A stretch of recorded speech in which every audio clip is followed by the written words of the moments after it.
नमस्कार, मैं हूं नीलू। तो इजरायल और ईरान युद्ध धीरे धीरे कर और भीषण होता चला जा रहा है।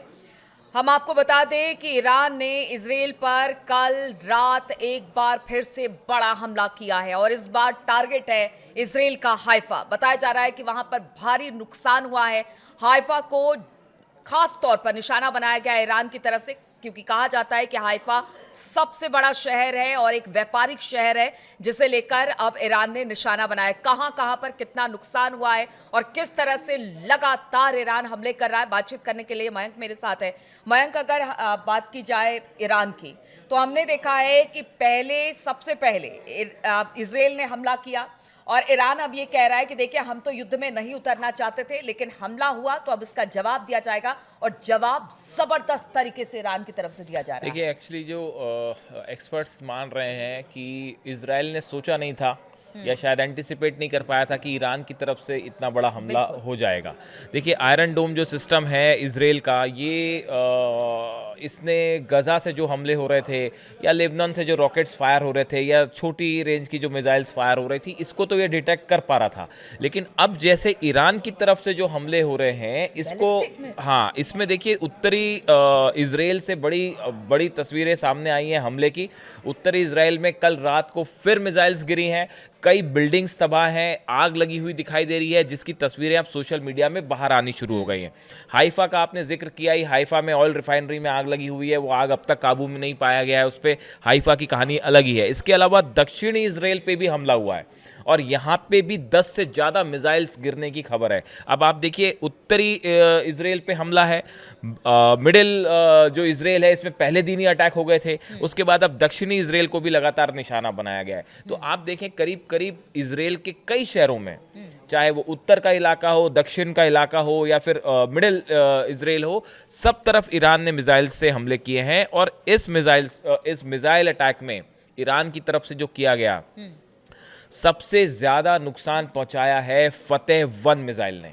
देखिए, हम इसका स्पेशली जिक्र कर रहे हैं क्योंकि इस फतेह 1 मिसाइल के चलते बताया जा रहा है कि आयरन डोम इसको पूरी तरह से रोकने में नाकाम रहा और फतेह 1 मिसाइल्स जो हैं वो उसने बहुत ज़बरदस्त नुकसान पहुंचाया है। देखिए, ईरान के पास वैसे कई मिसाइल्स हैं, जो कि जैसे सेजिल इनके पास मिसाइल है, 2500 किलोमीटर रेंज है, खैबर है, शहाब 3, इमाद 1, ये तीनों जो मिसाइल्स हैं इनकी रेंज करीब 2000 किलोमीटर है। देखिए, 2300 से 2000 किलोमीटर से ज़्यादा का डिस्टेंस है ईरान और इजराइल के बीच। उसके बावजूद लगातार उसके 2000 किलोमीटर जो है वो ईरान की मिसाइल ट्रेवल करके आ रही है और इजराइल पे गिर रही है, डिफेंस सिस्टम के बाद, थर्ड सिस्टम के बाद, आयरन डोम के बाद। तो ये अपने आप में बहुत बड़ी बात है।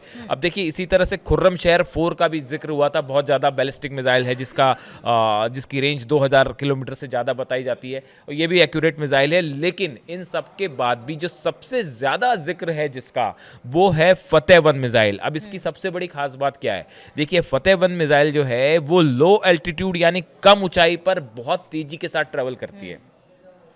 कम ऊंचाई पर ट्रैवल करने के कारण इसको रडार से रोकना, पकड़ना, डिटेक्ट करना बहुत मुश्किल हो जाता है। और दूसरी सबसे बड़ी बात यह है कि ये जो है जो international institute for strategic studies की एक रिपोर्ट आई है, उसने ये बताया है कि फतेह 1 का जो वॉरहेड है या फतेह 1 जो मिसाइल है, वो खुद अपना रास्ता बदल सकती है। ये एक बहुत बड़ी बात है। जैसे देखिए, फतेह 1, अगर इसको सरल शब्दों में हम समझें कि ईरान की तरफ से फतेह 1 मिसाइल फायर की गई इजराइल के ऊपर। अब इजराइल के कोई मिसाइल ने उसको डिटेक्ट करने की कोशिश की, आयरन डोम ने उसे रोकने की कोशिश की या किसी फाइटर प्लेन से उस पर मिसाइल दागी गई, तो ये जो फतेह 1 मिसाइल है, इस पे जो वॉरहेड है, ये अपना खुद का रास्ता बदल देता है। ये मिसाइल खुद अपना रास्ता जो है अपने डिटेक्शन को गच्चा देने में माहिर होती है। इसकी एक्यूरेसी बहुत जबरदस्त। यही वजह थी कि अमेरिका और इजराइल नहीं चाहते थे कि फतेह 1 मिसाइल ईरान बनाए। अब तो फतेह 2 पे भी काम शुरू हो गया और उसकी रेंज इससे भी ज़्यादा बताई जा रही है। देखिए, ये जो मिसाइल है, 2023 में फतेह 1 मिसाइल को ईरान ने दुनिया के सामने, IRGC ने इसको डेवलप किया है और 2023 में पहली बार ये दुनिया के सामने आई। इसके बाद जो है इसका नया वेरिएंट फतेह 2 भी आ चुका है। ये सबसे बड़ी बात है कि ये न्यूक्लियर वॉरहेड भी ले जा सकती है मिसाइल, फतेह 1 मिसाइल जो है। यही बात मैं आपसे पूछने वाली थी। फतेह 2 की बात हो रही है, फतेह 1 की बात की, अब समझिए यही इतनी घातक है। इस बीच खबर ये भी आ रही है मयंक कि हो सकता है कि ईरान परमाणु परीक्षण इस बीच कर ले, इस तरह की भी खबर है।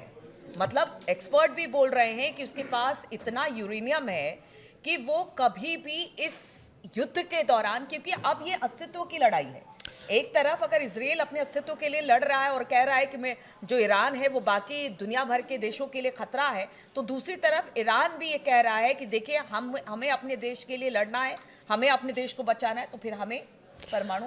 देखिए इसमें एक बड़ी बात यह है कि जो आप कह रहे हो न्यूक्लियर टेस्ट वाली जो बात है, अभी तो ईरान का स्टैंड एज ऑफ नाउ, अगर हम अभी की बात करें तो वहाँ के जो राष्ट्रपति हैं पेजेश्कियान, उनकी तरफ से कहा गया है कि हम कोई परमाणु बम नहीं बनाना चाह रहे, और हम पे जो कारण लगा के हमले किए गए वो बिल्कुल बेबुनियाद थे। ये ईरान का कहना है कि हमारे जो न्यूक्लियर प्लांट्स पे हमले किए गए वो सब हम सिविल इस्तेमाल के लिए, सिविल एनर्जी के लिए हम उस पर बना रहे थे, और ज़बरदस्ती ये हम पे हमले थोप दिए गए, थोपा गया। अब लेकिन सवाल ये है, देखिए एक इसी बीच में बड़ी इंटरेस्टिंग खबर आई है, जो फोर्दो इनका न्यूक्लियर प्लांट है ईरान का, इस पे हमला किया इसराइल ने, और इस पे जो हमला हुआ है, इस हमले के बाद बताया जाता है कि वहाँ पे 2.3 रिक्टर स्केल पर भूकंप आया है, ऐसी खबरें हैं।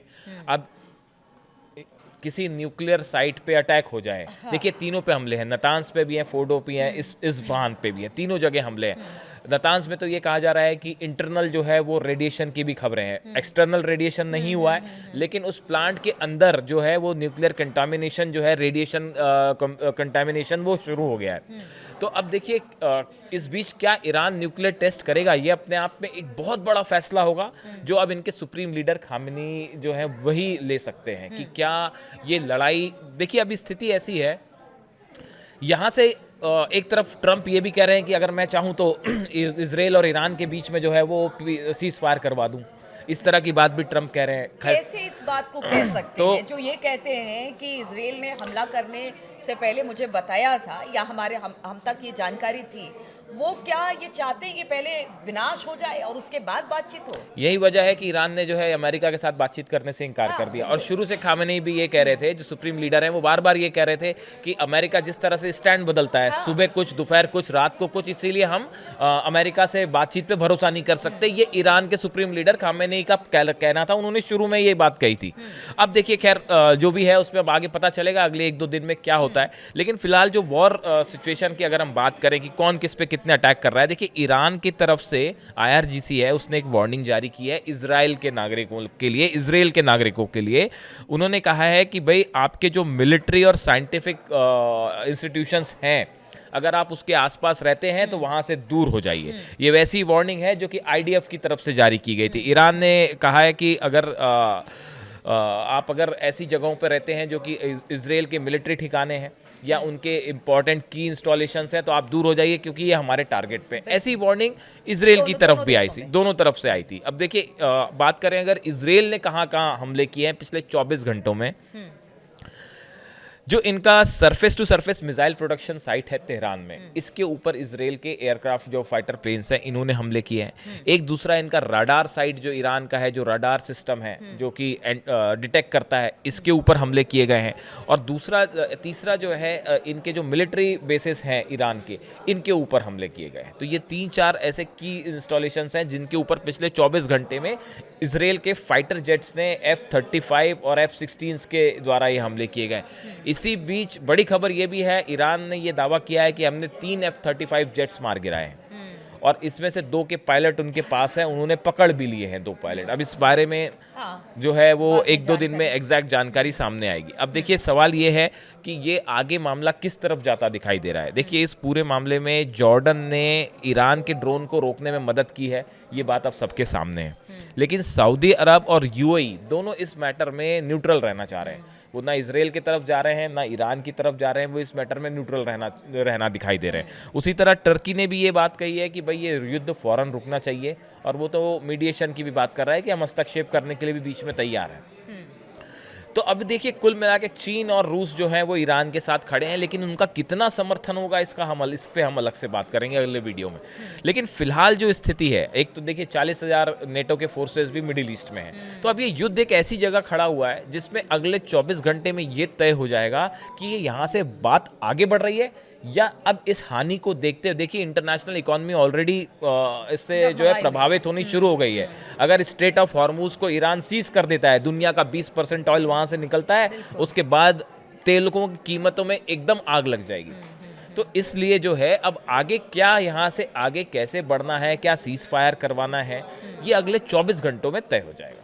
देखिए अगले 24 घंटों में तय हो जाएगा कि जो ईरान और इजराइल के बीच जो भयंकर युद्ध इस वक्त, अब हम इसे युद्ध ही कहेंगे क्योंकि इतना नुकसान चाहे वो इजराइल में हो या फिर ईरान में हो देखने को मिल रहा है। हालांकि मध्यस्थता के लिए कई देश आगे आए हैं कि देखिए इस युद्ध को रोका जाना चाहिए, लेकिन जिस तरह से हमले एक दूसरे पर यानी इजराइल और ईरान कर रहा है, वैसे में स्थिति अभी तो फिलहाल थमती नजर नहीं आ रही है। अब ऐसे में आगे क्या होगा, किस तरह की स्थिति बनेगी, लगातार इन तमाम स्थिति परिस्थितियों पर हमारी नजर बनी रहेगी। आप बने रहिए हमारे साथ।